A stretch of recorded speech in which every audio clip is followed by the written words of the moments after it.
Start பண்ணல. CBE super கிச்சனில் இன்றைக்கி நம்ம என்ன பார்க்க போகிறோன்னா பன்னீர் மிளகு மசாலா, மட்டன் மசாலா. மட்டன் தூள் போடுறதுனால அதை மட்டன் மசாலான்னு குறிப்பிடுறேன். அதுக்கு தேவையானது ஒரு 100 கிராம் பன்னீர், ஒரு 3 பெரிய வெங்காயம், கொத்தமல்லி தழை, கருவேப்பிலை, நமக்கு பட்டை சோம்பு, garam masala powder, garlic powder, ginger. முக்கியமானது மிளகுத்தூள். அடுப்பில் ஒரு பேன் வச்சுக்கலாம். பேன் வச்சு எண்ணெய் ஊற்றி எண்ணெய் சூடானதும் இப்போ நம்ம எண்ணெய் ஊற்றி எண்ணெய் சூட ஏறினதும் நம்ம வந்து பன்னீரை நல்லா கோல்டன்னா ரோஸ்ட் பண்ணி எடுத்துக்கலாம். இவ்வளோ எண்ணெய் ஊற்றணும். இப்போ நம்ம பன்னீரை பொரித்து எடுத்துக்க போகிறோம். நல்லா கோல்டன் ப்ரௌனாக வரணும். வர்ற வரைக்கும் நம்ம மெல்லமாக வேக வச்சு நம்ம ரோஸ்ட் பண்ணி எடுத்துக்கணும்.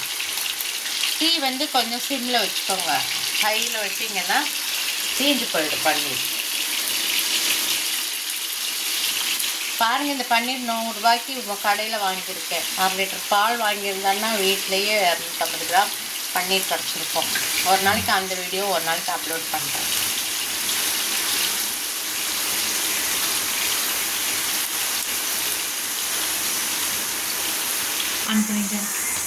பொரிக்கும் போதே லைட்டான மஞ்சத்தூள் போட்டுக்கோங்க.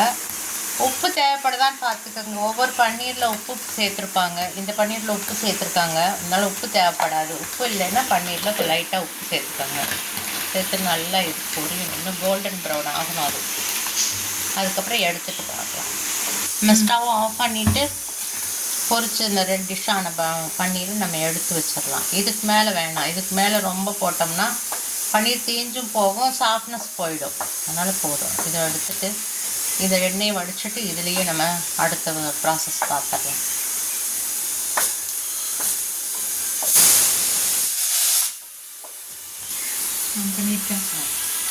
ஒரு பட்டை, சின்ன துண்டு பட்டை, ஒரு ஏலக்காய், 2 கிராம்பு, கொஞ்சமாக ஒரு பிரியாணி இலை, இதெல்லாம் போட்டுக்கலாம். 2 சோம்பு இவ்வளோ போட்டுக்கலாம். கருவேப்பிலை பொரிஞ்சதுக்கப்புறம் வெங்காயத்தை வந்து நல்லா கோல்டன் ப்ரௌன் வராக்கிறது. நம்ம பிரியாணிக்கெல்லாம் வறுக்கோம் இல்லையா, ரெட்டிஷாக, அது மாதிரி வறுத்து எடுக்கிறோம்.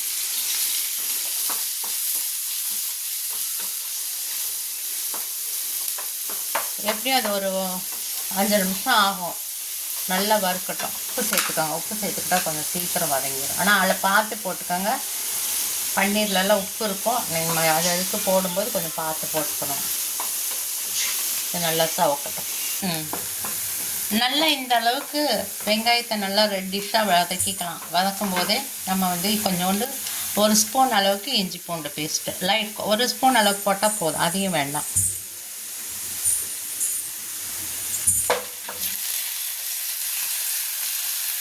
அதுவும் போட்டு நல்லா வதக்கிக்கோங்க.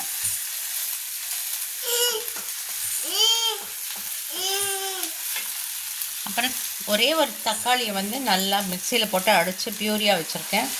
அது ஒன்று போட்டுக்கலாம். இந்த தக்காளியோட பச்சை வாசனை ஃபுல்லாக கம்ப்ளீட்டாக போகணும். அது வரைக்கும் நல்லா நம்ம வதக்கலாம்.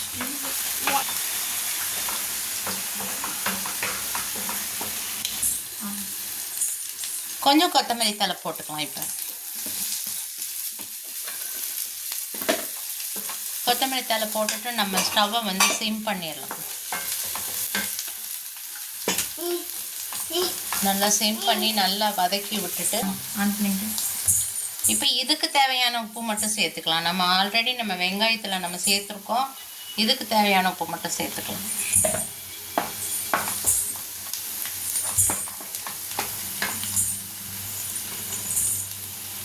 நம்ம பெப்பர் போட போகிறோம். இருந்தாலும் அந்த பைண்டிங் வரணும்ல, அதுக்காக கொஞ்சம் மிளகாத்தூள் நம்ம கொஞ்சம் சேர்த்துக்கிறோம். மிளகாத்தூள் ஒரு 1/2 ஸ்பூன் தான் சேர்த்துருக்கோம். இது மெயின்லே வந்து நம்ம மிளகு தான் சேர்த்துறோம். மல்லித்தூள் 2 ஸ்பூன் சேர்த்துக்கலாம்.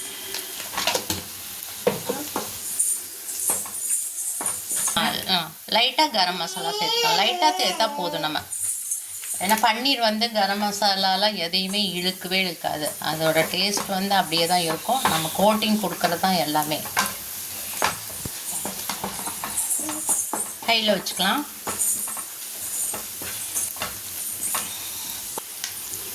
இப்போ நம்ம லைட்டாக இப்போ மிளகுத்தூள் சேர்த்துக்கிறோம். அப்புறம் எல்லாம் போடும்போது மறுபடியும் சாப்பிடும். கொஞ்சம் தான் சேர்த்துருக்கோம் இப்போ மிளகுத்தூள்.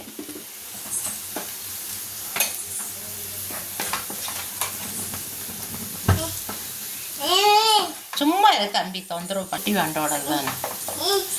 சரி போட்டுக்கலாம். நம்ம இப்போ பன்னீர் சேர்க்குறோம். பன்னீர் சேர்த்து நம்ம எல்லாம் ஃபுல்லாக நல்லா மிக்ஸ் பண்ணி விட்டுறலாம். நம்ம இப்போ லைட்டாக தண்ணி தெளிக்கிறோம். எதுக்காகன்னா அந்த பன்னீரில் எல்லாம் அப்சர்வ் ஆகிறதுக்காக மட்டும்தான். தண்ணி அதிகம் ஊற்றிடக்கூடாது. நான் தெளித்த மாதிரி தான் தெளிக்கணும்.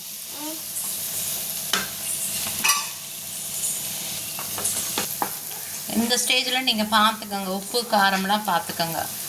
காரம் தேவைப்பட்டுச்சுட்டா போட்டுக்கோங்க. நம்ம இப்போ மிளகு பொடி சேர்க்க போகிறோம்.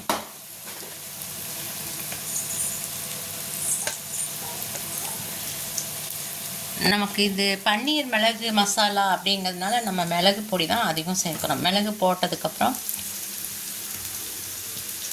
நம்ம ஸ்டவ்வை ஆஃப் பண்ணிடலாம். அந்த ஹீட்லேயே நம்ம பரட்டி விட்டால் போதும். மிளகு போட்டுட்டு நம்ம ஸ்டவ்வை ஆன் பண்ணியிருந்தோம்னா மிளகு தூள் போட்டோம்னா கசப்பு எடுத்துரும். நம்ம இப்போ மல்லி போட்டுக்கலாம்.